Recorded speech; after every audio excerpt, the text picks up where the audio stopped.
सबको मसीह में जय मसीह की।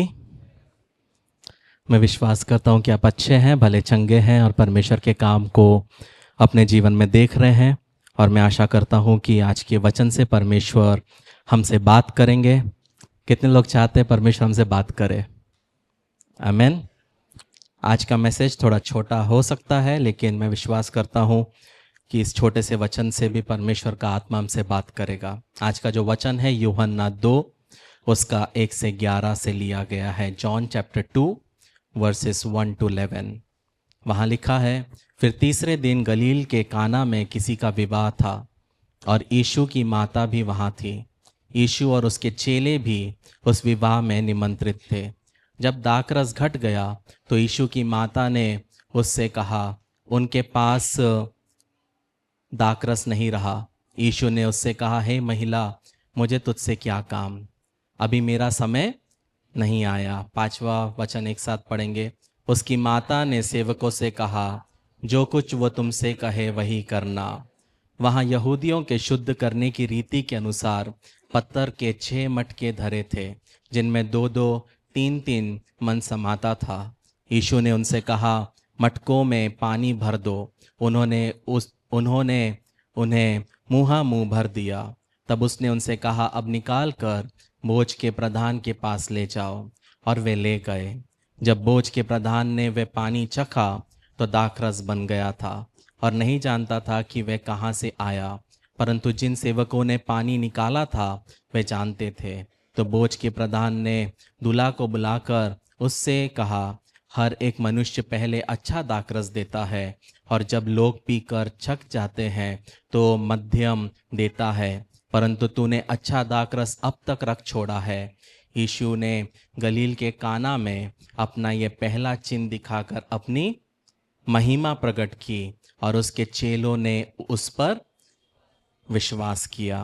प्रियो, आज के वचन का जो टाइटल है वो है, जो वो कहे वही करना। जो वो कहे वही करना। जब हम 5वें वचन में आते हैं, वचन कहता है, उसकी माता ने सेवकों से कहा कि जो कुछ वे तुमसे कहे वही करना। प्रियो, जब हम ये यीशु मसीह ने जो ये चमत्कार किया, जब हम उसको देखते हैं तो ये चमत्कार यीशु मसीह कोई कलीसिया में नहीं करते, सिनगोग में नहीं करते, या किसी पहाड़ पे नहीं कर रहे, या किसी तराई में नहीं कर रहे, बल्कि ये जो चमत्कार है यीशु मसीह कहाँ कर रहे हैं? एक विवाह में कर रहे हैं। अब वहाँ पे जो सिचुएशन पैदा हुआ वो ये था कि दाखरस ख़त्म हो गया। और ये छोटी समस्या नहीं है, क्योंकि हमारे यहाँ पे शादी 1.5 घंटे में या 45 मिनट में आजकल हो जाती है, लेकिन जब हम इस्राएल के कल्चर को समझते हैं तो वहाँ शादी बहुत लंबा चलता है। कभी कभी 10 दिन, 15 दिन, 2 हफ्ते सब लोग मिलकर आनंदित और मग्न होते हैं, नाच गाना रहता है, बहुत अलग कल्चर रहता है वहाँ पे। तो उस परिस्थिति में यदि दाखरस खत्म होना ये छोटी बात नहीं है। दाखरस खत्म होना एक शर्म की बात है। मतलब आपने इतना बड़ा आयोजन किया और आपका दाखरस क्या हो गया? खत्म हो गया। लेकिन यहाँ पे एक चीज समझना है कि जब मरियम ने समस्या को देखा तो वो घबराई नहीं। उसने किसी से बहस नहीं किया कि ये कैसे तुमने कर दिया, ऐसे ऐसे कौन से किन को बुला के तुमने सामग्री ली, तुमने किससे लिया, ऐसे कुछ नहीं वो बोली। वो सीधा किसके पास गई? यीशु मसीह के पास गई। लेकिन यहाँ पे प्रियो, जो एक बहुत ही समझदारी और सीख वाली जो बात है वो ये है कि यीशु मसीह ने उसको, मरियम को नहीं बताया कि क्या करना है, क्योंकि वो उसके समझने की ज़रूरत नहीं थी। बहुत बार हम परमेश्वर के सामने किसी और के दुखड़े को लेके जाते हैं और परमेश्वर कोई जवाब नहीं देता, क्योंकि वो आपकी समस्या नहीं है। ये समझना बहुत ज़रूरी है। मरियम जाती है यीशु मसीह के पास, लेकिन यीशु मसीह मरियम को कुछ समाधान नहीं देते। बहुत बार ऐसे ही हम बहुतों के लिए दुआ कर रहे हैं ये सोच के कि परमेश्वर मेरी प्रार्थना को सुनेगा, हो सकता है मेरे प्रार्थना का उत्तर मिलेगा, लेकिन कुछ नहीं हो रहा। तो आपके लिए एक वचन है कि उनके लिए दुआ करना बंद करो जो आपकी समस्या नहीं है। अननेसेसरी लोड लेना बंद करो प्रियो। आत्मा किसको अगुवाई करता है उसके लिए दुआ करना बहुत आवश्यक है। लेकिन यहाँ पे मरियम क्या बोलती है, सेवकों को बोलती है कि जो वो कहता है वो करो। कहने का मतलब है प्रियो, कुछ शब्दों ने क्या किए, चमत्कार के लिए द्वार खोल दिए। कुछ सिंपल शब्दों ने चमत्कार के लिए क्या किया, द्वार खोल दिया। लेकिन यहाँ पे जो सीख है प्रियो वो ये है कि जब समस्या थी तो मरियम ने किसकी ओर देखा, यीशु मसीह की ओर देखा। प्रियो, हमारे जीवन में भी दुख है, परिस्थिति खराब होती है, दर्द है, निराशा है, तंगी है, प्रॉब्लम्स है, लेकिन हमारा नज़र कहाँ रहता है, हमारा नज़र लोगों पे रहता है। हम ये चर्च चले जाएंगे तो हमारा भला हो जाएगा, अगर यहाँ नहीं हुआ तो हम दूसरे चर्च चले जाएंगे तो वहाँ भला होगा, अगर यहाँ पे भी नहीं हुआ तो हम वेल्लूर चले जाएंगे, उस चर्च में चले जाएंगे तो हमारा भला हो जाएंगे। कहीं का तो पानी काम करे, कहीं का तो तेल काम करे, कहीं का तो हैंकरचिफ काम करे। हम इस तरह अविश्वासियों के जैसे प्रभु में आने के पहले जैसे हम या हमारे बाप दादा चलते थे, हम भी प्रभु में आने के बाद यही कार्य हम करने लगते हैं। लेकिन यहाँ पे दाखरस खत्म हो गया था, लेकिन मरियम ने कमी की ओर ध्यान नहीं दिया, उसने यीशु मसीह की ओर ध्यान दिया। हम क्या करते हैं प्रियो, हमारे जीवन में कमी है, हमारे जीवन में घटी है, लेकिन उन कमी और घटी के बीच में हमारी नज़र कहाँ जाती है वो बहुत मायने रखती है। हमारे घरों में भी कुछ खराब रिपोर्ट होगी जो डॉक्टर ने दी है एमआरआई के, हमको लगता है कि अब तो सब खत्म हो जाएगा। हमारी ज़िंदगी में भी देरी है, बहुत सारे एरियाज़ है जहाँ पे हमको लगता है कि यहाँ पे जल्दी होता तो अच्छा होता, लेकिन हम देरी को देखते हुए रोज़ चलते हैं। हमारी ज़िंदगी में भी लोगों की राय है, बहुत सारे लोगों के ओपिनियंस को लेके हम चल रहे हैं, बहुत सारे लोगों को हम बताना चाहते हैं कि देख तेरा नहीं हुआ मेरा हो गया, ओपिनियंस को बोझ को लेके चल रहे हैं। लेकिन आपको एक चीज़ समझना है प्रियो, जब हम हमारी समस्या के जगह परमेश्वर को देखना सीख जाते हैं, वहीं से परमेश्वर का कार्य की शुरुआत होती है, वहीं से परमेश्वर का कार्य और हम उसके चमत्कार को अपने जीवन में देखने पाते हैं। प्रॉब्लम हर एक के जीवन में है, तंगी हर एक के जीवन में है, दुख हर एक के जीवन में है, मुसीबत हर एक के जीवन में है, बस सबका क्या है, तीव्रता अलग है। इसलिए जब अगर हम समस्या को देखकर अगर डरते हैं तो डर क्या करता है, शैतान को अनुमति देता है हमारी ज़िंदगी में कब्जा करने के लिए। लेकिन यदि हम हमारे डर के बीच में, खराब परिस्थिति के बीच में यीशु मसीह को देखना सीख जाए तो वो हमारे विश्वास को बढ़ाता है। पतरस ने जब तूफान था, वो पानी पे चल रहा था, जब उसने तूफान की लहरों को देखा तो क्या हुआ, वो डूबने लगा। बहुत बार हम हमारी परिस्थिति को देखकर इतना सोचने लगते हैं कि कैसे होगा, क्या होगा, कब होगा, इतना सोचने लगते हैं कि शैतान धीरे धीरे, जो बीमारियां नहीं थी वो बीमारियां हमारे जीवन में आ जाती है, बीपी शुगर नहीं था वो हमारे जीवन में आ जाता है, जो नहीं होना चाहिए था वो हमारे जीवन में आ जाता है। लेकिन आपको एक चीज़ हम सबको पता है कि सोच से आज तक ना आपने कुछ पाया है ना मैंने कुछ पाया है, हमको सबको पता है। लेकिन फिर भी हम क्या करते हैं, रातों रात सोचते रहते हैं, रातों रात टेंशन लेते रहते हैं, क्या होगा, कैसे होगा, कब होगा। लेकिन ये चीज़ समझना है प्रियो कि वही तो हमारा सबसे बड़ा टेस्ट है। परमेश्वर यही तो हमें उस समस्या से लेके जा रहा है कि प्रिय तू कब सुधरेगा, तो कब परिस्थिति को देखना बंद करेगा और मेरी ओर देखना शुरू करेगा। यही हमारे लिए क्या है प्रियो, ज़रूरी है। परिस्थिति को मत देखो, यीशु मसीह को देखो। और जब उन्होंने यीशु मसीह की ओर देखा तो यीशु मसीह ने वो नहीं किया जो उन्होंने सोचा। उन्होंने सोचा होगा अगर यीशु मसीह है तो यीशु मसीह क्या करेगा, हो सकता है पानी के अंदर हाथ हिलाएगा, हो सकता है मूसा ने जब कड़वे पानी को शुद्ध करना था उसने पत्ता तोड़ा, वो लकड़ी के साथ पत्ते को डाला तो वो काम किया, तो हो सकता है यीशु मसीह ऐसा कुछ करेगा। पुराने नियम में बहुत कुछ परमेश्वर ने किया, लेकिन यीशु मसीह यहाँ पे एक ऐसी चीज करने को बोलते हैं जो कि अनकंफर्टेबल है। ये समझना बहुत ज़रूरी है प्रियो। यीशु मसीह चीज़ों को सिंपल कर सकते हैं, यीशु मसीह को मांगने पर यीशु मसीह इमीडिएटली वो दे सकते हैं, लेकिन वो कभी देता नहीं है। पता है वो क्यों नहीं देता? वो इसलिए नहीं देता क्योंकि अगर वो आसानी से हमको देने लगेगा तो वो कभी भी हार्ड वर्किंग बच्चों को खड़ा नहीं करेगा, बल्कि ऐसे लोगों को खड़ा करेगा जो हमेशा यीशु मसीह पे क्या करते, एक बोझ के जैसे हैं, जो हर परिस्थिति में यीशु मसीह को बोलेंगे ये कर दे वो कर दे और हम हमारी जिम्मेदारी नहीं लेंगे। लेकिन यहाँ पे यीशु मसीह ने ये नहीं बोला कि चलो दाखरस को लाओ, लेकिन यीशु मसीह ने बोला, जब हम 7वें वचन में देखते हैं यीशु मसीह बोलता है घड़ों को भर दो। क्या कर दो? घड़ों को भर दो। मतलब ये जो निर्देश यीशु मसीह ने दिया प्रियो, वो आसान नहीं था। पता है क्यों? घड़े भारी है। बड़े घड़ों में अगर भरना है तो छोटे घड़े उठाना जरूरी है। अगर आप जिंदगी में बड़े घड़े अपने जिंदगी में देखना चाहते हैं भरे हुए, तो छोटे घड़े उठाना आवश्यक है। हम चाहते हैं कि हमारी जिंदगी में बड़े घड़े हमेशा भरे रहे, लेकिन हम उसको उठाना नहीं चाहते, उसको भरना नहीं चाहते। लेकिन अगर पूरा भरना है तो समय लगेगा, पूरा भरना है तो मेहनत लगेगी।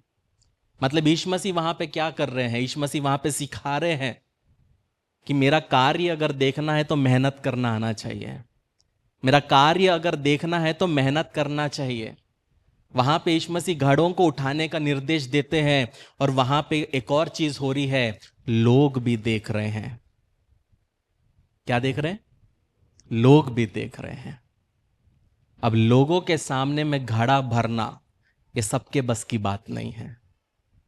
वो क्या सोचेगा, लोग मेरे बारे में क्या सोचेंगे? मैं घड़ा भर रहा हूं, मुझे तो बड़ा घड़ा भरना है, लेकिन मैं घड़ा उठा के चल रहा हूं, रास्ते में 4 लोग देखेंगे, बस्ती के 4 लोग बात करेंगे। प्रियो, वहां पे वो लोग घड़ा भर रहे हैं, लोग देख रहे हैं, लेकिन यहां पे एक आत्मिक सच्चाई जो हम सीख सकते हैं, पता है वो क्या है प्रियो? अगर चमत्कार देखना है तो परमेश्वर आज्ञाकारिता चाहता है। अगर परमेश्वर का काम देखना है तो आज्ञाकारिता वो चाहता है। क्योंकि हम एक ऐसे समय में जी रहे हैं प्रियो, जहां लोग आज्ञाकारिता के बिना अपने जीवन में आशीष को चाहते हैं, प्रक्रिया के बिना परमेश्वर के परिणाम को चाहते हैं, और अनुशासन के बिना उसकी महिमा को देखना चाहते हैं। हम एक ऐसे समय में चलते हैं जहां पे लोग चुटकी में परमेश्वर वो चाहते कि उनके घड़े भर जाए। लेकिन हमारा परमेश्वर जो है एक प्रोसेस वाला परमेश्वर है, एक प्रक्रिया वाला परमेश्वर है। कुछ चीजें हालांकि वो इंस्टेंटली करेगा, लेकिन बहुत सारी चीजें पता वो क्या करेगा, वो एक प्रक्रिया के तौर पे समय लेते हुए करेगा। पता है क्यों? क्योंकि आपके या मेरे जीवन में घमंड कभी ना आए। इसलिए कुछ लोग परमेश्वर का काम देखते हैं, और बहुत से लोग परमेश्वर का काम नहीं देखते, क्योंकि आज्ञाकारिता नहीं है। क्या नहीं है? आज्ञाकारिता नहीं है। जो बताते वैसे चलते नहीं हैं, जो बोलते हैं वो करते नहीं हैं। हम अपने मन का ही करेंगे, जो पकड़ लिया वो ही करेंगे, चाहे मर जाएंगे, चाहे उसकी वजह से मेरे बच्चे सहे चलेगा, उसके वजह से मेरे आने वाली पीढ़ी सहे चलेगा, लेकिन मैं बदलूंगा नहीं। ये सोच बहुत परिवारों को नष्ट किए हैं, लेकिन परमेश्वर के स्वर्ग का तरीका ही कुछ और है प्रियो। आप सोचते हो कि ये मेरे मदद करेगी, नहीं, वो मेरा मदद करेगा, नहीं। परमेश्वर आज्ञाकारिता चाहता है आपसे। करने वाला मैं नहीं हूं प्रियो, हमारे जिंदगी में लाने वाला परमेश्वर है। कौन है? परमेश्वर है। जो 100 में विश्वास योग्य है उसको परमेश्वर 1000 देगा, जो 1000 में विश्वास योग्य है उसको परमेश्वर 1,00,000 देगा, और जो 1,00,000 में विश्वास योग्य है उसको करोड़ भी परमेश्वर देगा। अगर 1,00,000 देखा नहीं तो अपने आप को जांचने की जरूरत है, क्या मैं 100 में विश्वास योग्य हूं? क्या मैं 1000 में विश्वास योग्य हूं? अगर नहीं है तो परमेश्वर को ब्लेम करने से मतलब नहीं है। परमेश्वर बदलने वालों में से नहीं है, हम बदलते हैं। परमेश्वर स्वार्थी नहीं है, हम स्वार्थी हैं। परमेश्वर हमेशा आज्ञाकारिता चाहता है। वचन कहता है obedience is better than sacrifice. आज्ञाकारिता बलि से बेहतर है। अगर आप परमेश्वर के प्रति, उसके वचन के प्रति आज्ञाकारी होंगे ना प्रियो, आप कभी भी जो परिस्थिति में हो वहां जिंदगी भर नहीं रहोगे। परमेश्वर आपको बढ़ाएगा और आगे लेके जाएगा। क्योंकि वचन कहता है सोना और चांदी किसका है? परमेश्वर का है। तो फिर भी तंगी मुसीबत क्यों है? फिर भी उसके झरोखे हमारे लिए क्यों नहीं खुलते? कि फिर भी क्यों उसके हाथ हमारे लिए काम नहीं करते? क्योंकि हमारा दिल कपट है, हमारा दिल स्वार्थी है, हमारा दिल सिर्फ अपने लिए सोचता है। किसके लिए सोचता है? अपने लिए सोचता है। इसलिए वचन कहता है कि ये दिल सबसे कपट है, इस पे कभी भरोसा मत करना। जिस दिन हमारा ये सोच खत्म होता है, वहां से परमेश्वर का काम क्या होता है? शुरू होता है। लेकिन आपको एक चीज समझना है प्रियो, परमेश्वर का काम वही देखते हैं जो आज्ञाकारी है। जब 5वें वचन में आते हैं, यीशु मसीह ने उनको बोला कि क्या करना है? घड़ों को भरना है। तो सेवकों ने भी क्या नहीं किया? सवाल नहीं किया। सेवकों ने नहीं पूछा पानी क्यों? थोड़ा सा बचा हुआ दाखरस होगा, उसको भी डाल देते फ्लेवर के लिए। हम करते हैं ना, कुछ और बना रहे हैं पुराना सब्जी को भी उसमें लपेटे में ले लेते हैं, इसको फेंकना क्यों? लेकिन यहां पे सेवक कुछ नहीं बोलते। यहां पे सेवक बोलते हैं पानी बोला है तो पानी डालो। परमेश्वर ऐसे लोगों को ही पसंद करता है प्रियो। यदि ए बोला है तो आ बोलने वालों को परमेश्वर पसंद नहीं करता। परमेश्वर ने ए बोला है तो ए ही बोलना है, बी बोला है तो बी ही बोलना है। यहां यही फर्क होता है प्रियो, एक सेवक में और एक भीड़ में। सेवक, भीड़ जो है वो सवाल करती है, क्यों, कैसे, काहे काहे काहे काहे काहे। लेकिन सेवक पता है निर्देशों को फॉलो करता है। यदि आप उसके सेवक हैं तो वो जो बोलेगा, जैसा बोलेगा आप करोगे। पता है क्यों? क्योंकि आपको विश्वास है कि वो कभी गलत नहीं बोलेगा। एलीशा ने स्त्री को बोला पूरे मोहल्ले के बर्तनों को ला ले। वो स्त्री सोच सकती होगी कि लोग क्या सोचेंगे, ये बर्तनों का बिजनेस कर रही है क्या? लेकिन उसने लोगों का नहीं सोचा, एलीशा की बात को क्या किया? इंपॉर्टेंस दिया, सीरियसली लिया। और वहां पे एक परमेश्वर का चमत्कार हुआ। कहने का मतलब है प्रियो, परमेश्वर एक ऐसी पीढ़ी को खड़ा करना चाहता है जो अपने समझ से नहीं बल्कि उसके आत्मा के अनुसार चलने वाले हों। हम हमारे समझ से बहुत कुछ करने की कोशिश करते हैं। हम अपने समझ से परमेश्वर के सन्मुख में बैठते हैं। हमको बहुत बार एक चीज लगता है कि अगर मैं अच्छा दुआ करूंगा तो परमेश्वर सुनेगा। अगर मैं वचन डाल के दुआ करूंगा तो परमेश्वर ज्यादा सुनेगा। अगर मैं उपवास करूंगा तो ज्यादा सुनूंगा। अगर मैं 40 कर लिया तो फिर तो अभिषेक उतरना ही है। हाथ नहीं लाएगा परमेश्वर, तेल उंडेल देगा। हम ऐसे बहुत सारी चीजों को अपने दिमाग में पाल के रखते हैं प्रियो, कि मेरे ये करने से परमेश्वर ये करेगा, वो करेगा। ऐसा कभी नहीं होता प्रियो। सबसे पहले प्रियो पता है, अपने मनों को जांचना है। हम परमेश्वर के साथ कैसे हैं? मेरा परमेश्वर के साथ क्या रिश्ता है? मुझे अगर परमेश्वर ने एक अपॉर्चुनिटी दिया है तो मैं उसमें क्या कर रहा हूं? जब हम वहां पे परमेश्वर के साथ सही हो जाएंगे तो हर एक चीज आपके जीवन में सही रूप से होने लगेगा। आप परिवार में परमेश्वर का काम चाहते हैं लेकिन परिवार प्रॉपरली चल ही नहीं रहा, तो कैसे परमेश्वर का काम होगा?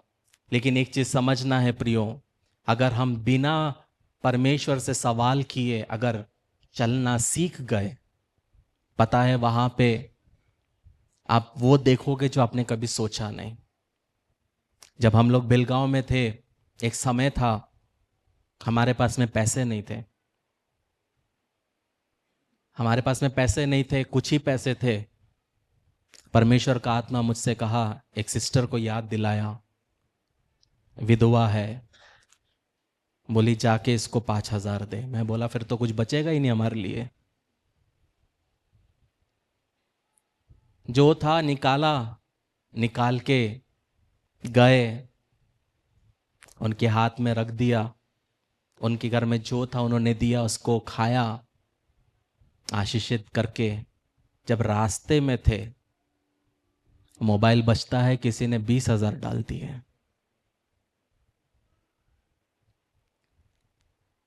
ये 1,000 से शुरू हुआ है प्रियो। कहां से शुरू हुआ है? 1,000 से। क्योंकि वचन कहता है ना, चख कर देखो कितना भला परमेश्वर है। हमने परमेश्वर को 100 में चख कर देखा है, 1,000 में चख कर देखा है, लाख में चख कर देखा है, और करोड़ में भी चख कर देखा है कि परमेश्वर कभी बदलता नहीं। वो हमेशा हमारे लिए भला ही रहता है। लेकिन एक चीज समझना है प्रियो, कि जो कम में विश्वास योग्य है, खेल एक ही है, रूल एक ही है, वो सबके लिए वही अप्लाई होता है। जो कम में विश्वास योग्य है वो बड़े में भी विश्वास योग्य होगा। जो कम में विश्वास योग्य नहीं, वो कभी भी बड़े में विश्वास योग्य रह नहीं सकता। ये बॉटम लाइन है, ये बॉटम लाइन है। यदि 100 में आप विश्वास योग्य नहीं, तो 1,000 में कभी भी नहीं रहेंगे। जब हम 8वें वचन में आते हैं, वहां पे यीशु मसीह उनसे कहता है, अब निकाल कर बोझ के प्रधान के पास ले जाओ, और वे ले गए। समझना है प्रियो, घड़े में पानी भर दिया, पानी भरने के बाद घड़ा पूरा पानी से ही भरा है, लेकिन फिर भी चमत्कार नहीं होता। चमत्कार कब होता है? जब वो पानी को लेकर किसके पास लेके जाते हैं? बोझ के प्रधान के पास लेके जाते हैं। पता ये क्या सिखाता है? चमत्कार कभी भी जहां आप खड़े हो वहां नहीं होगा, जब आप चलते रहोगे तब होगा। क्योंकि हम सोचते हैं जहां मैं बैठा हूं, जहां मैं रहता हूं, वहीं पे हो, वैसा कभी हो ही नहीं सकता। चलना जरूरी है, विश्वास में निकलना जरूरी है। बहुत से लोग बोलते हैं ना, सब लोग मिले होंगे ऐसे लोगों से, यदि परमेश्वर मेरे बेटे को बदल देगा तो मैं रोज चर्च आऊंगी, यदि मेरी परिस्थिति बदल जाएगी तो मैं रोज चर्च आऊंगा। ये वो लोग हैं प्रियो, वो उनके जीवन में कुछ भी हो जाए वो कभी चर्च नहीं आएंगे। कुछ लोग बोलते हैं सिगरेट छोड़ दूंगा, जैसे ये काम होगा मैं सिगरेट छोड़ दूंगा, अगर ये काम परमेश्वर ने कर दिया तो मैं पीना छोड़ दूंगा। जैसे परमेश्वर के साथ हम क्या कर रहे? बार्गेन कर रहे। परमेश्वर को प्रियो आपकी जरूरत नहीं है, परमेश्वर को जो करना था वो कर चुका। आपको और मुझे परमेश्वर की जरूरत है, ये समझना बहुत जरूरी है। लेकिन यहां पे एक चीज देखना है प्रियो, जब आप आगे बढ़ोगे आप परमेश्वर के काम को देखोगे, आप एक कदम उठाओगे तब परमेश्वर के काम को देखोगे। परमेश्वर कभी भी आपको 30 सीढ़ी नहीं दिखाएगा। एक सीढ़ी चढ़ोगे तो परमेश्वर दूसरी सीढ़ी दिखाएगा, जब आप दूसरी सीढ़ी चढ़ोगे तो वह तीसरी सीढ़ी दिखाएगा, जब आप तीसरी सीढ़ी चढ़ोगे तो वह चौथी सीढ़ी दिखाएगा। हम एक ऐसे समय पे जीते जहां पे हम सब चीज फिगर आउट करना चाहते हैं। हम इन्वेस्टमेंट करने के पहले हम चाहते हैं कि कितना मिलेगा वो मेरे को बताओ 15 साल के बाद। इन्वेस्टमेंट करने के पहले ही हमको रिटर्न्स पहले चाहिए, पता करना है। ये हमारा मेंटालिटी हो चुका है। हर चीज में कुछ भी हम कर रहे हैं, हमारा क्या फायदा, मुझे क्या मिलेगा, मुझे कितना मिलेगा, ये सोच, ये विचार हमारे अंदर में धरी हुई है। सिर्फ अपने बारे में सोचने वाले एक स्वार्थी पीढ़ी हम बन चुके हैं, सिर्फ अपने बारे में सोचना। लेकिन एक चीज समझना है प्रियो, अगर चमत्कार देखना है तो पहले कदम उठाओ। मरियम मगदलीनी को पता नहीं था कि वो पत्थर हटेगा कि नहीं हटेगा, उसने कदम उठाया। हम होते तो क्या बोलते? अरे बहुत बड़ा पत्थर है, जाने दे, 4 आदमी लोग यहां छुप के बैठे, हम क्यों जाएं? हम यही बोलते ना। लेकिन मरियम मगदलीनी बोली नहीं, मैं जाऊंगी। परमेश्वर का काम वो लोग देखते हैं जो कदम उठाते हैं। परमेश्वर का काम वो लोग देखते हैं जो हारने से डरते नहीं। परमेश्वर का काम वो लोग देखते हैं जो फेलियर से नहीं डरते। हारेंगे तो क्या हुआ, फेल होंगे तो क्या हुआ, एटलीस्ट मैं अपने आप को आईने में देखकर बोल तो सकता हूं कि मैंने क्या किया, कोशिश तो की, मैंने कोशिश तो की। कुछ लोग तो कोशिश करने से भी डरते हैं। यदि आप कोशिश नहीं करोगे तो परमेश्वर के काम को कैसे देखोगे प्रियो? जब हम 10वां वचन पढ़ते हैं, वहां लिखा है, हर एक मनुष्य पहले अच्छा दाखरस देता है, अब जब लोग पीकर चक जाते हैं तब मध्यम देता है, परंतु तूने अच्छा दाखरस अब तक रख छोड़ा है। 11वां वचन जब हम पढ़ते हैं, वहां लिखा है, यीशु ने गलील के काना में अपना ये पहला चिन्ह दिखाकर अपनी महिमा प्रकट की, और उसके चेलों ने उस पर क्या किया? विश्वास किया। आमतौर पर लोग, प्रधान बोलता है, पहले अच्छा परोसते हैं फिर खराब। यहां पे तुमने ऐसा क्यों किया? इसका मतलब पता क्या है प्रियो? यहां पे सिर्फ दाखरस की बात नहीं है, यहां पे एक और मतलब है। वो ये है, यीशु मसीह के साथ कभी भी जीवन बिगड़ता नहीं, वो हमेशा बेहतर ही होता है। अपने समय पे होगा, अपने तरीके से होगा, लेकिन यीशु मसीह के साथ आपका जीवन कभी भी खराब नहीं होगा। खराब तब होगा जब आप मैटर्स को अपने हाथ में ले लोगे। खराब तब होगा जब आप वचन के विरुद्ध चलोगे। खराब तब होगा जब आप परमेश्वर के खिलाफ दूसरे देवी देवताओं के सामने अपना सर झुकाओगे। तभी खराब होगा। जब तक आप यीशु मसीह को दूसरे और से तोलोगे नहीं, जब तक आप यीशु मसीह को किसी और के साथ में रखोगे नहीं, आपके जीवन में परमेश्वर अपना काम करता रहेगा। यदि आप आज्ञाकारी बने रहे, यदि आप यीशु मसीह के साथ जुड़े रहे, तो आपके अच्छे दिन या अच्छा समय कभी भी आपके पीछे नहीं है, हमेशा आपके सामने है। ये समझना बहुत ज़रूरी है। मतलब आपके अच्छे दिन सामने हैं, आने वाले हैं। लेकिन जब हम 11वां वचन पढ़ते हैं, वहां पे क्या लिखा है? यीशु ने गलील के काना में अपना ये पहला चिन्ह दिखाकर अपनी महिमा क्या की? प्रकट की। मतलब एक ही चीज इंपॉर्टेंट है, महिमा। महिमा मनुष्य को वो कभी नहीं देगा।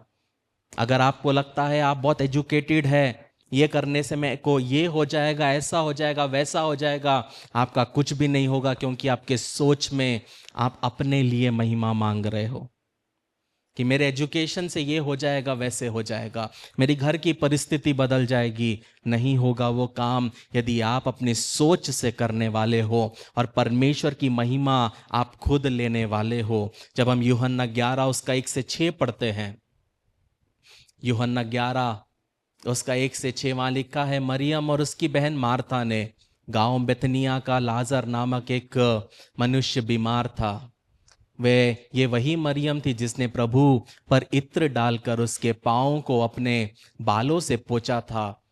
इसी का भाई लाजर बीमार था। अतः उसकी बहनों ने उसे कहला भेजा, हे प्रभु, जिससे तू प्रीति रखता है वो क्या है? बीमार है। यह सुनकर यीशु ने कहा, यह बीमारी मृत्यु की नहीं परंतु परमेश्वर की महिमा के लिए है, कि उसके द्वारा परमेश्वर के पुत्र की महिमा हो। यीशु मार्था और उसकी बहन और लाजर से प्रेम रखता था। फिर भी जब उसने सुना कि वह बीमार है, तो जिस स्थान पर वह था वहां 2 दिन और ठहर गया। सवाल यह है, ये कैसा प्रेम? यह तो अजीब प्रेम है। अगर हमारे सामने होता तो हम तो दौड़ के जाते थे, मेरा लाजर, मेरी मरियम, मेरी मार्था, अगर हम प्रेम करते।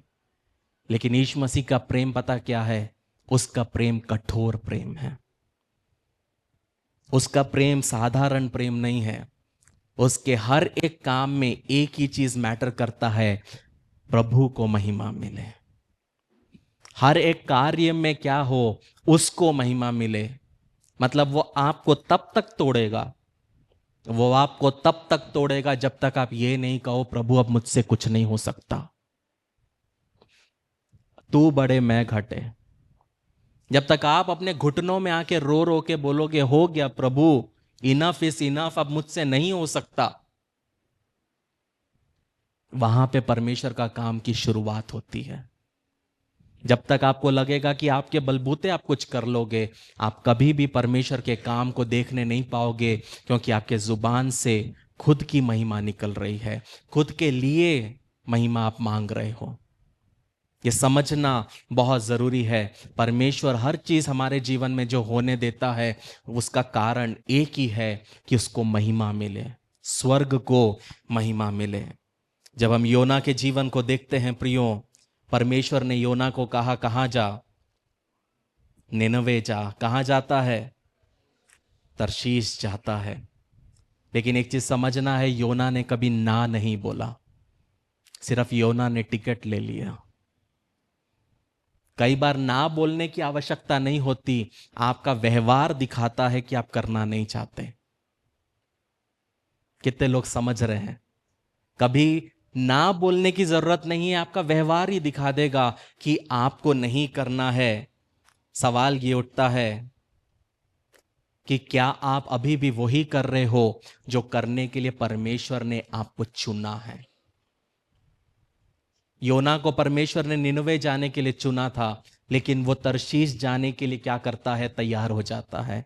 क्या हम भी अपने जिंदगी में ऐसा ही कुछ कर रहे हैं क्या? कि हम जानते हैं कि परमेश्वर ने मुझे क्यों बुलाया, हम जानते हैं परमेश्वर मुझसे क्या चाहता है, लेकिन ठीक है ना, इग्नोर मारो, ठीक है ना, टॉक टू माई हैंड। हम परमेश्वर को टॉक टू माई हैंड दिखा देते हैं, मैं करूंगा तो वही करूंगा। लेकिन ऐसे लोग बहुत जल्दी वेल के पेट में जाने वाले हैं। जब हम मूसा के बारे में देखते हैं, मूसा को परमेश्वर बोलता है फिरौन के पास जा। किसके पास जा? फिरौन के पास। मूसा क्या बोलता है? मूसा बोलता है, हे मेरे प्रभु, मैं बोलने में निपुण नहीं, ना तो पहले था और ना जब से तू अपने दास से बात करने लगा है। मैं तो मुंह और जीभ का भद्दा हूं। क्या हूं? भद्दा हूं। परमेश्वर ने बोला फिरौन के पास जा। मूसा बोलता है मेरे जिंदगी में कमजोरी है। मेरी जिंदगी में क्या है?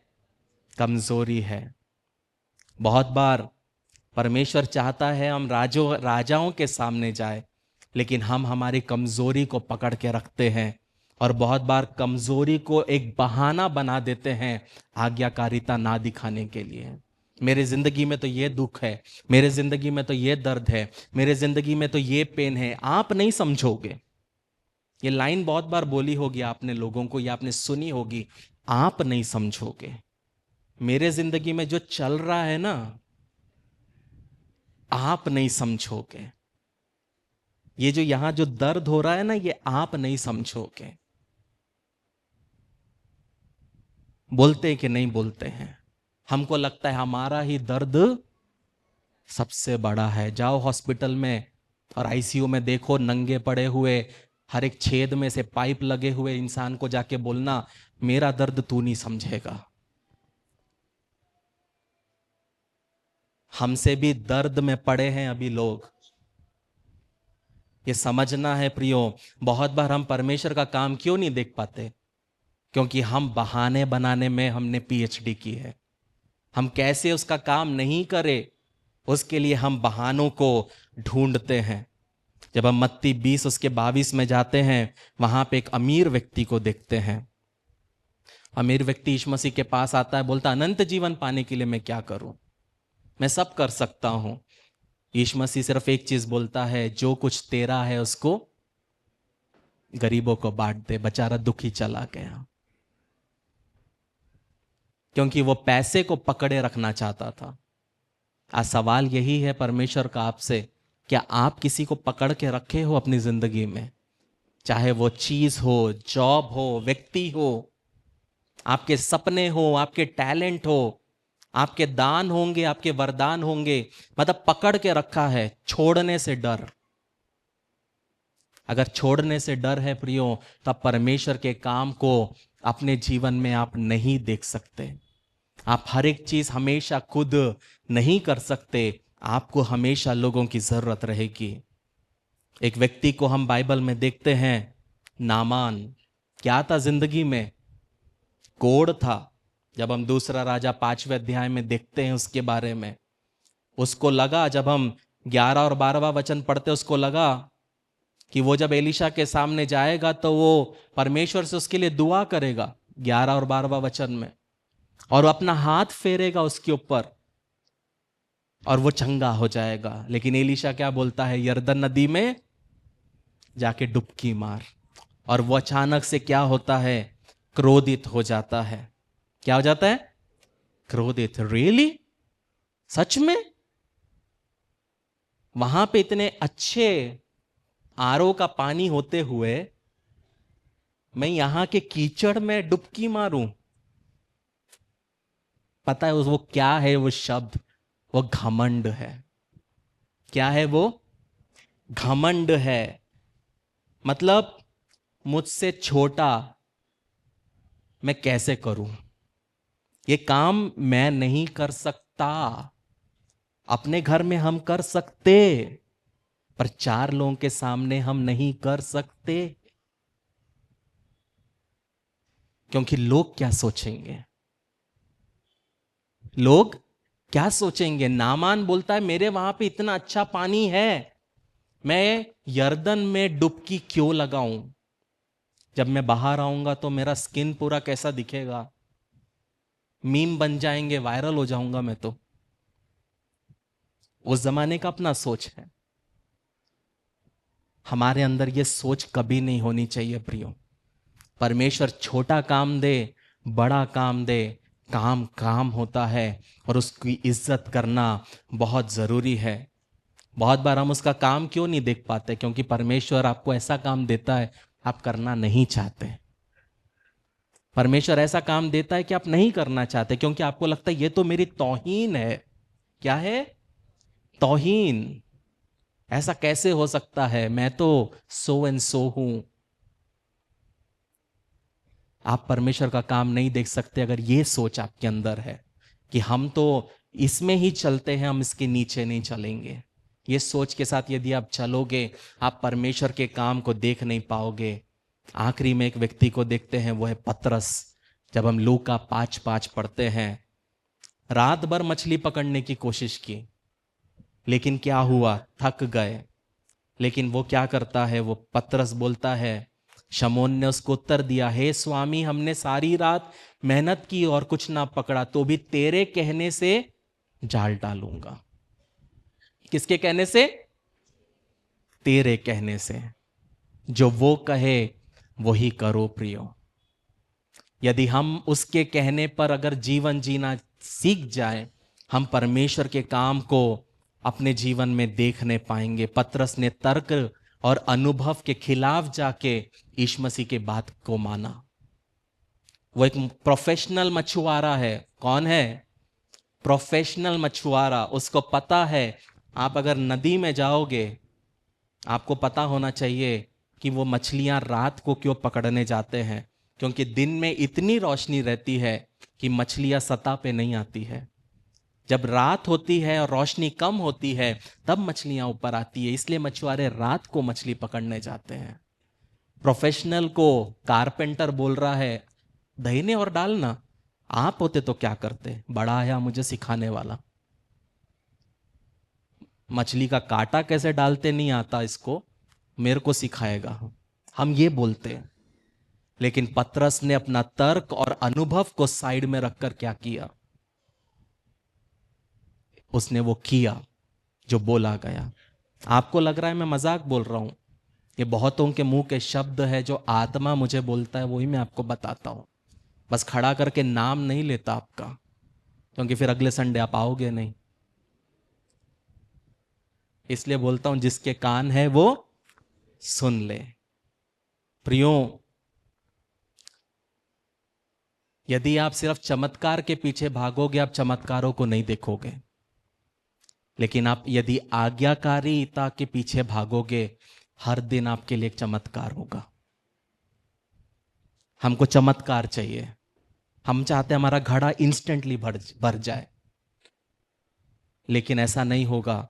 हम अगर आप आज्ञाकारिता के साथ चलोगे प्रियो, आप परमेश्वर के काम को अपने जीवन में देखने पाओगे। क्यों ना आप अपने हाथ को उठा के एक चीज बोले, प्रभु तू जो कुछ मुझसे कहेगा मैं वही करूंगा। प्रियो, परमेश्वर चाहता है कि हमें कमी से वो बहुतायत में लेके जाए। परमेश्वर चाहता है हमारे जिंदगी में जहां हम लज्जा को महसूस करते हैं वहां से वो हमें सम्मान की ओर लेके जाए। परमेश्वर चाहता है कि जो आपकी जिंदगी में देरी हुई है वो देरी को वो एक गवाही में बदले। लेकिन कब होगा? वो तब होगा जब आप वही करोगे जो वो कहता है। जब आप वो करोगे जब वो करता है, वो कहता है, और वो करोगे जो वो कहेगा, तो ही आप उसके अपने जीवन में उसके कार्य को आप देखने पाओगे। सवाल ये नहीं उठता प्रियो, क्या यीशु मसीह चमत्कार कर सकता है? सवाल ये उठता है, क्या मैं वो करूंगा जो वो कहता है? क्या मैं वो करूंगा जो वो कहता है? हम सब चाहते हैं वो चमत्कार करे, पर क्या हम वो करेंगे जो वो कहेगा? हम में से बहुत लोग, हम 5 बजे चर्च भी नहीं पहुंच पाते। हम कितना उसके लिए कर पाएंगे ये तो हम अपने दिल में जानते हैं। हम कितना परमेश्वर से पाने के लिए आते हैं ये हम जानते हैं। हम चाहते हैं परमेश्वर हमें उपयोग में लाए नागपुर को हिलाने के लिए, हमारी सिटी को हिलाने के लिए, हमारे देश को हिलाने के लिए। लेकिन हम अंदर ही जानते हैं कि हम परमेश्वर से कितने दूर हैं। हाथ उठा सकते हैं, हम गा सकते हैं, हम सब कर सकते हैं, हम बाजू वाले को बेवकूफ बना सकते हैं, लेकिन समय पता है क्या है प्रियो? समय सब चीज बताता है। समय सब चीज उजागर करता है। पता है प्रियो, जो एस्किमोज रहते हैं उनके ऊपर में वुल्फ हमला करते हैं। तो ये एस्किमोस वुल्फ को कैसे मारते हैं पता है क्या? वो लोग एक भाला बनाते हैं और वो भाले को क्या करते हैं, बर्फ में रखने के पहले उसको खून में डुबोते हैं। खून में डुबोने के बाद उसको बर्फ में रखते हैं। वो पूरा खून जम जाता है, फिर से उसको खून में डुबोते हैं, फिर उसको बाहर रखते हैं, फिर वो जम जाता है, फिर उसको खून में डुबोते हैं और फिर उसको बाहर रखते हैं, फिर वो जम जाता है। हम सब ने आइस गोला खाया है ना, हम जैसे डुबोते हैं वैसे वो उस मारने वाले औजार को क्या करता है, खून में डुबोता है और जमने देता है, और फिर बर्फ में रात को क्या करता है, उसको बाहर रख देता है। अब आता है जानवर, अब जानवर को खून की खुशबू आ जाती है। अब जानवर को नहीं पता कि ये औजार है, चॉकलेट है, क्या है, उसको नहीं पता। वो क्या करता, अपनी जुबान से लिक करता है, एकदम से खून उसको टेस्ट होता है। अब वो जानवर है, उसको खून टेस्ट हो गया, तो अब वो क्या करता है, चाटने लग जाता है।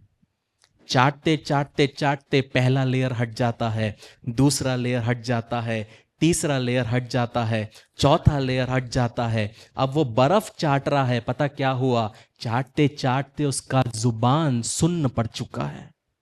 क्या पड़ चुका है?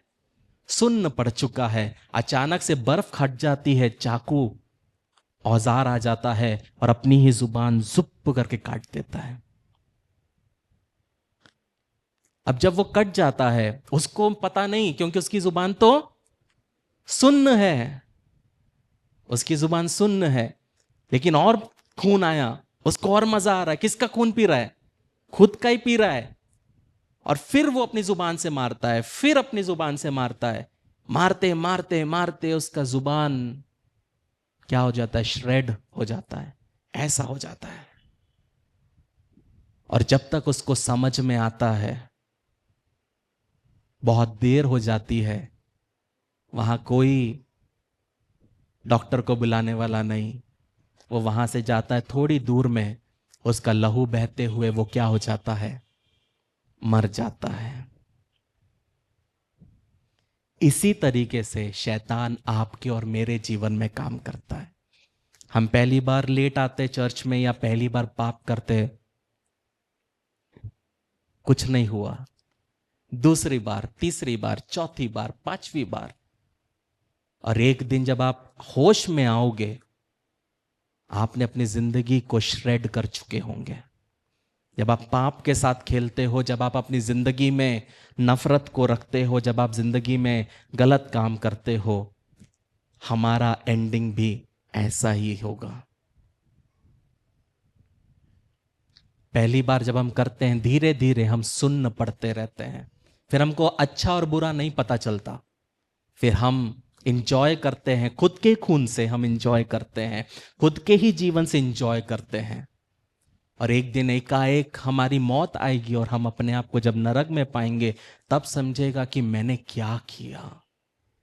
मैंने कुछ समय की खुशी के लिए मैंने क्या किया, कुछ सेकंड्स की खुशी के लिए मैंने क्या खो दिया। आप कितना सोच सकते हो प्रियो? एक नंबर सोचो, कितना सोच सकते हो? 1 करोड़, 10 करोड़, 100 करोड़? ये सब पता है किस पे निर्धारित है? ये हमारे 50, 60, 70 साल पे। ये 70 साल हम कैसे जिएंगे, 100 करोड़ निर्धारित करेगा। ये 70 साल कैसे आप जियोगे, ये निर्धारित करेगा 100 करोड़ से भी ज्यादा। हमेशा हमेशा आप कैसे जियोगे।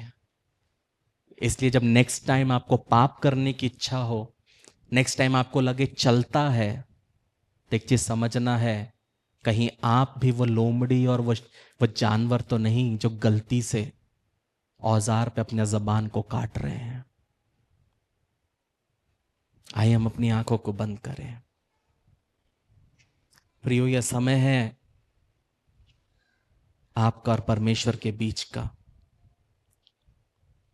बहुत बार उसने आपसे बात किया होगा, बहुत बार उसने आपसे कहा होगा, लेकिन आपके जीवन में आज्ञाकारिता नहीं दिखा। लेकिन ये वो समय है जब आप उसके साथ सही हो सकते हैं। आप उसको बोल सकते हैं कि हाँ, मुझसे भूल हुई, हाँ, मुझसे गलती हुई, मैं चाहता तो कर सकता था, लेकिन मेरा ईगो सामने आ गया। मैं चाहता तो कर सकता था, लेकिन मैं करना नहीं चाहता था।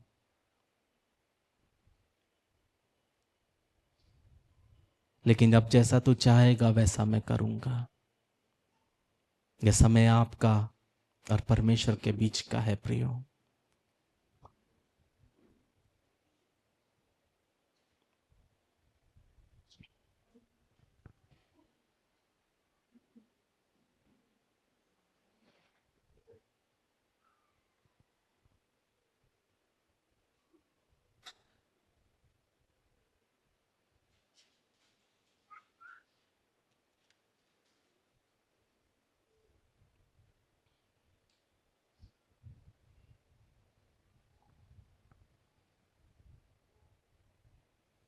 पिता परमेश्वर,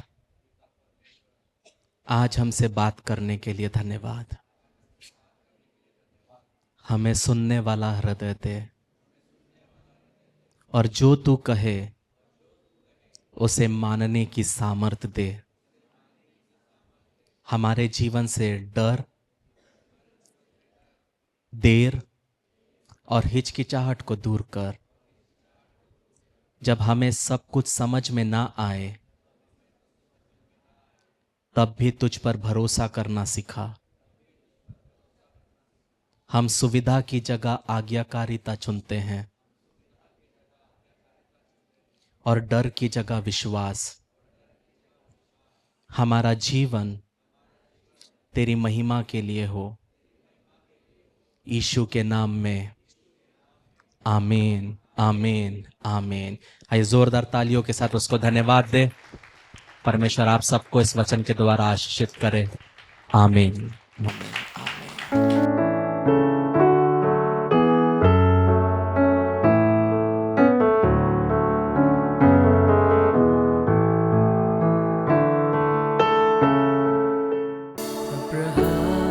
का प्रभु, इसहाक का प्रभु, याकूब का प्रभु, तू मेरा है।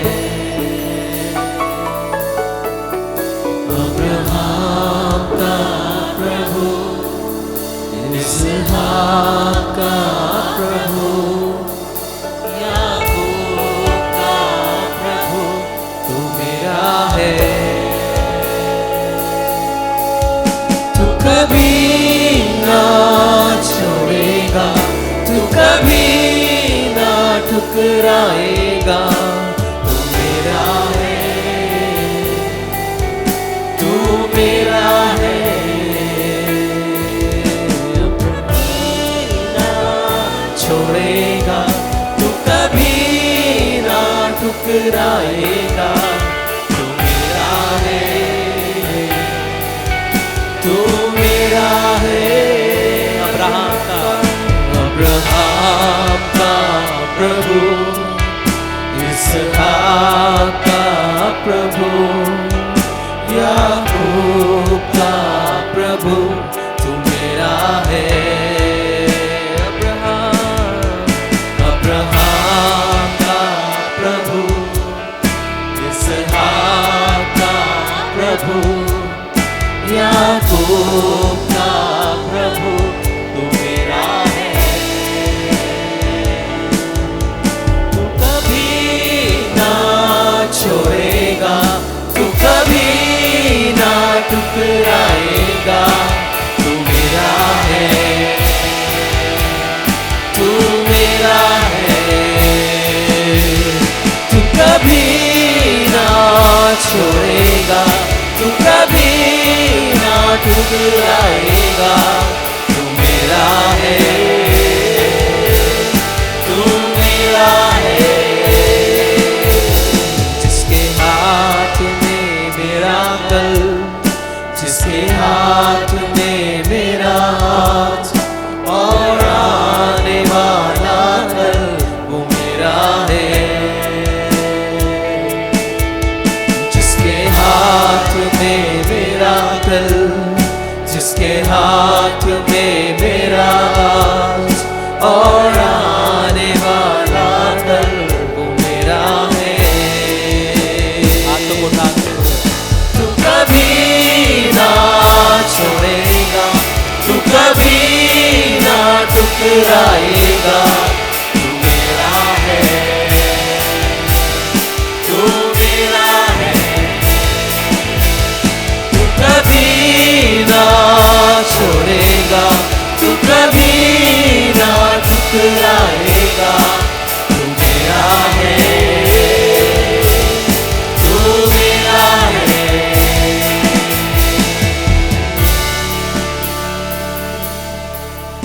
नदियाँ मुझे डुबा न सके, अग्नि मुझे जला न सके,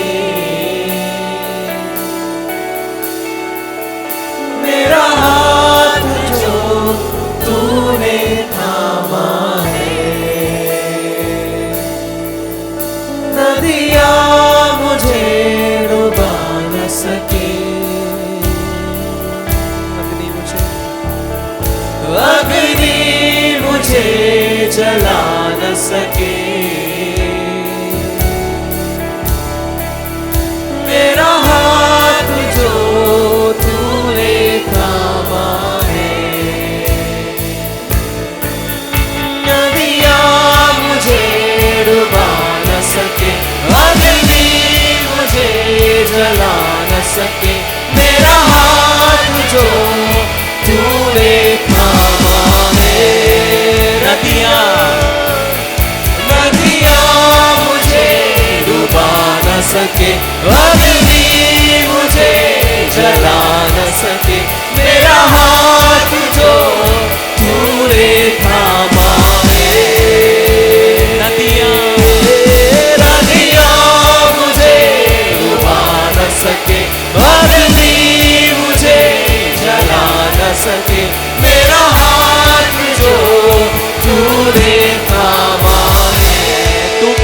छोड़ेगा, तू कभी ना छोड़ेगा, तू कभी ना ठुकराएगा।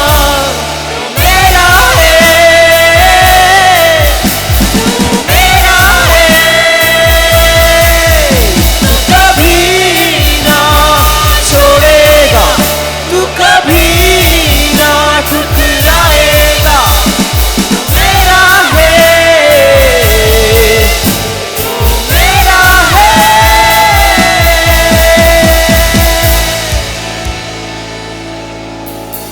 जो आदि में था, जो शब्द खुदा संग था, वो शब्द खुदा ही था, वो मेरा है। जो आदि में था, जो शब्द खुदा संग था, वो शब्द खुदा ही था, वो मेरा है, वो मेरा है।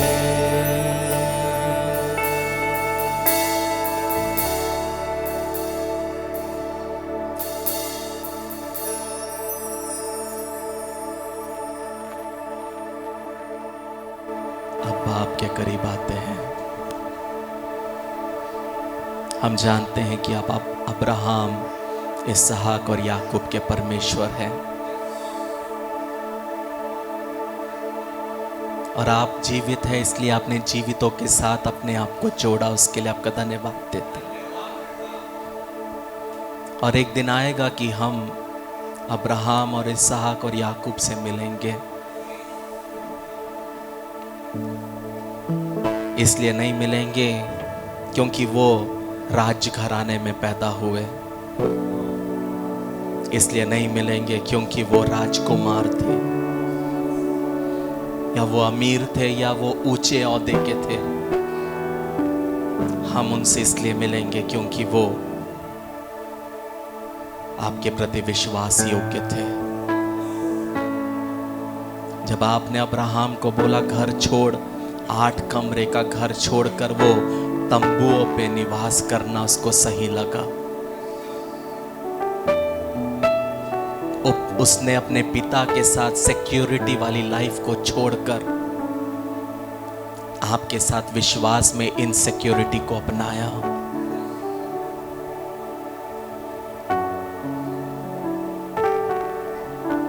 होने दे, आप जो भी हमसे मांगे और जो भी हमसे चाहे, हम कभी भी उसको ना बोलने वाले ना हो। आप जो हमसे कहे हम वो करने वाले हो। आप जहां हमें भेजे हम वहां जाने वाले हो।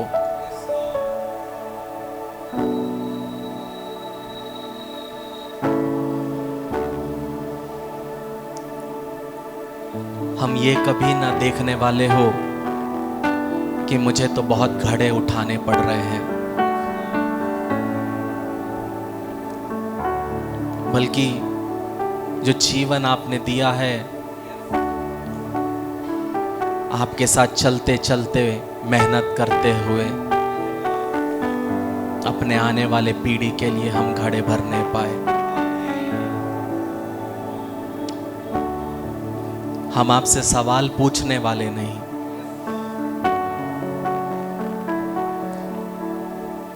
बल्कि आपकी आज्ञा मानने वाले बनने पाए। हम सिर्फ बोलने वाले नहीं, बल्कि चलने वाले होने पाए।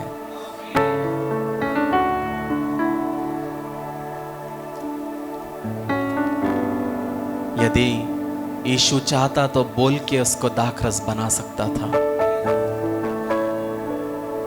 लेकिन उसने कहा जाओ और प्रधान को चखाओ। होने दे हम कभी भी थकने ना पाए, जब तक हम हमारे चंगाई को, छुटकारे को, चमत्कार को देख ना ले, हम थकने ना पाए।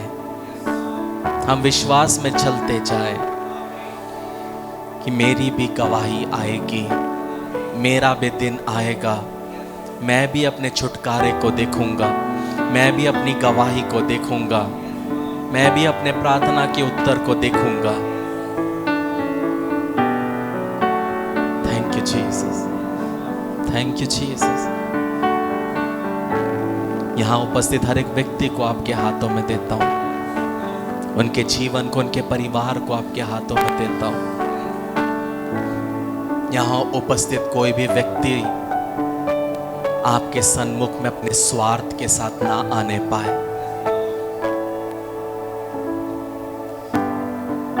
हमारे बीच में से स्वार्थपना हटा दीजिए, हमें नम्र बनाइए,